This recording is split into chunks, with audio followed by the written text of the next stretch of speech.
It's a sensitive, delicate deal, dragging brand new songs out of the sky, trading ideas, accepting some, storing others in the maybe later bag, moving on and along with hardly a plan. During the Zepp years, I never imagined a full-scale album project without the other guys, and even less the idea of new writing partners. But then, since 1981, I've enjoyed many amazing, exciting musicians in the sharing, in the writing, in production and engineering. Men and women who encouraged and enlightened, introducing me to crazy curves I could never have imagined. For this podcast, I'm going to be picking out some songs from here and there along the way, mixing constant shifts in sound and intention from across this long old time. There's a story in all of them. I'm Robert Plant, and this is Digging Deep. Hello and welcome to Digging Deep with Robert Plant. I'm Matt Everett and this is episode 2. This is the series where Robert's going to be delving into his back catalogue to look at specific songs that mark these interesting stops across his own musical journey. And today's conversation takes place in a pub in northwest London, which is always a fantastic place to do an interview. And we revisit an album from only a couple of years ago, recorded by Robert and his band, the sensational Space Shifters. But we started off our conversation by talking about the dangers of going back and revisiting your back catalogue, the dangers of revisiting the past.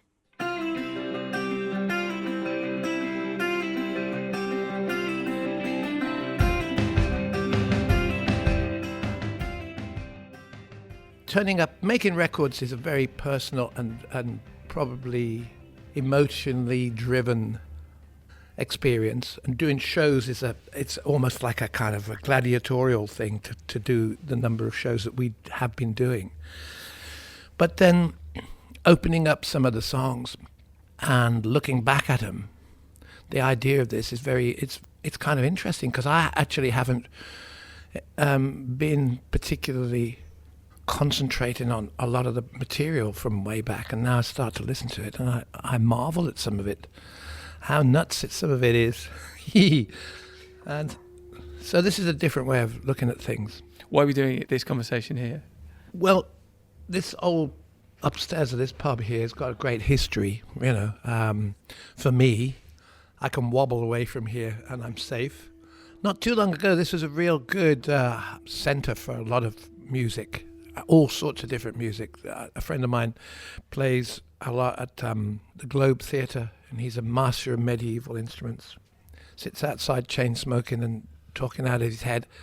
And I see a lot of people around here who have a similar lean. So it's not like going into the West End and punching your way through a bunch of merchant bankers, And it's a pub. Yeah. What's the song?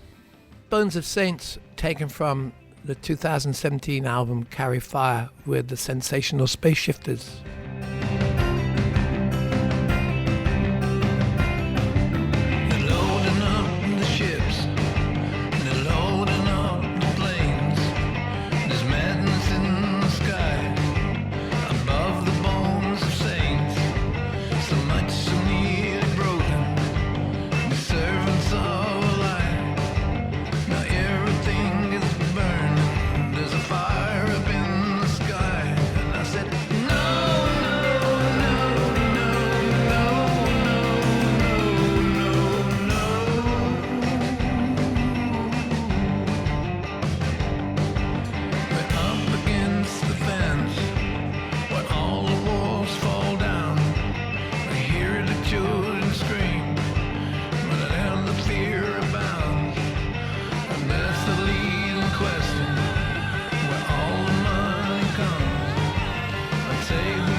I think when we first started talking, the whole idea of what's it like, it's about vitality.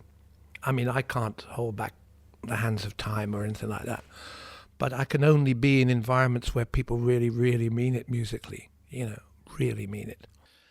I guess since about the year 2000, I've spent, in the last 18 years, I must have spent probably 14 of them in the company of these guys, the sensational space shifters. And so we have, as a bunch of guys, although the personnel's changed occasionally, we have a kind of inherent capacity to read, to almost start a new project and know that we have business to do. And so there's drama, there's emotion, there's what I'd like to think is a kind of very, very broad landscape of varied music within what we do, and woven together with lyric and melody, which has to be appropriate for somebody at my time in the game. What do you mean? I mean, I've been around long enough. I can't sing about people in the back of a bar room or, lemons that need to be adjusted or anything like that. It's just like, what am I thinking about things? How's it all working out? So the color of the music it's a sort of cooperative. And sometimes we work down in Bath next to Peter Gabriel's place. Individually, we create grooves and loops. Justin Adams, John Baggett would create seriously powerful collections of sound and rhythm and stuff like that. And then we'd work on them and build them up. So we used, say, Gorecki, the classical composer, as a model for the very last track on the album. And we would go to another area and say, well, look, we've got to be vital in associating, at least in some sort of giveaway moment. If it gets anywhere at all, this piece of music, it ought to be saying something. It ought to be reflecting. Maybe generations back, we did have clarions, we did have people who were pretty observant and good, had a good sort of report on the conditions of the times, from Dylan through, and Bruce Springsteen. People like, right now, there's a sort of, especially in America, there is, musicians are now standing up and saying what they have to say about their world. But within the structure of what we do, just as a physical piece of music, Skin Tyson, who spends a lot of his time in cast, has got a very sort of colourful, psychedelic approach to stuff normally. But he and Billy Fuller, the bass player, who's also plays in Beak, and Dave Smith, the drummer, they went up to the Misty Mountains up by Bala, up in the Welsh mountains, and they cut these little tracks. There's about 3 or 4 of them, which were just so powerful and so totally nothing to do with what we were labouring over back down in Bath, that they were really, really fresh and really demanding a powerful, vocal approach, something that comes back and says the same thing time and time and time again, and is a sort of indicator of what we're seeing around us.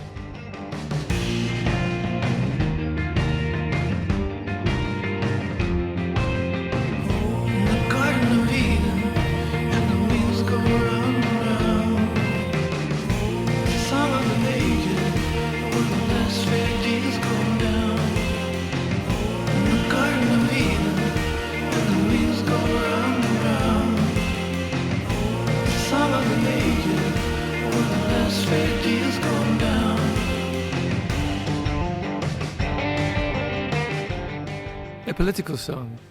Well, not political, just a desperate song of maybe, it's not inane, it's to the point, and it talks about destruction and how helpless we all are in every way, We're, never mind only a pawn in the game, we're mugs.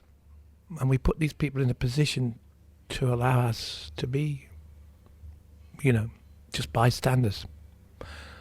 Because the bones of saints, that's the, in medieval times, people would find these supposed ancient artifacts. Oh, this is the bone of St. Peter, and this would be put in a local church. Venerated. And venerated, and would cure the sick, but more often than not, it would be fake. It would be exploitative. The thumb bone of bad King John lies under the altar of Worcester Cathedral. Really? Yeah, I've seen it. Yeah. How does that tie into this? I think titles can be oblique. Songs can quite often. I was always pleased to kind of give songs a title which had very little to do, at least figuratively, with the content of the song. Bones of Saints is really a reflection of the amount of damage and desecration that can be leveled on any particular part of our planet indiscriminately.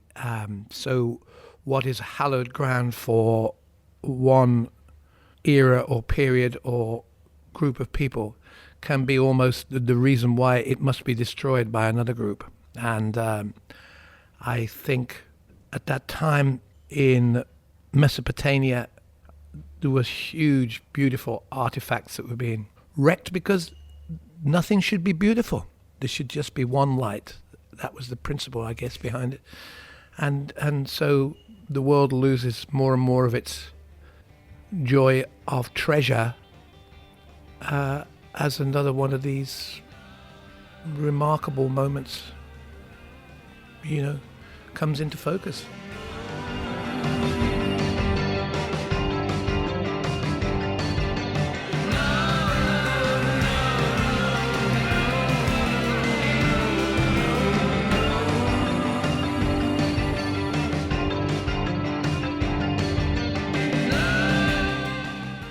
That restlessness, where does that come from? Where does that desire to move? Well, it's a condition that develops and generates and becomes overwhelming to the degree like, oh no, you got 2 days in Chicago. Oh, I think I'll drive on the second day to St. Louis or something, because I know a parkway somewhere and a mountain that I've got to go up. I carry the Rand McNally with me everywhere, the American huge map. Interestingly, they make a new one every year because they're still building new roads into the wilderness, into the Appalachians or whatever it is. And so yeah, I wonder, in wondering and wondering. I think that's from Achilles' Last Stand. Which, yeah. Well, should we go there next? Yeah.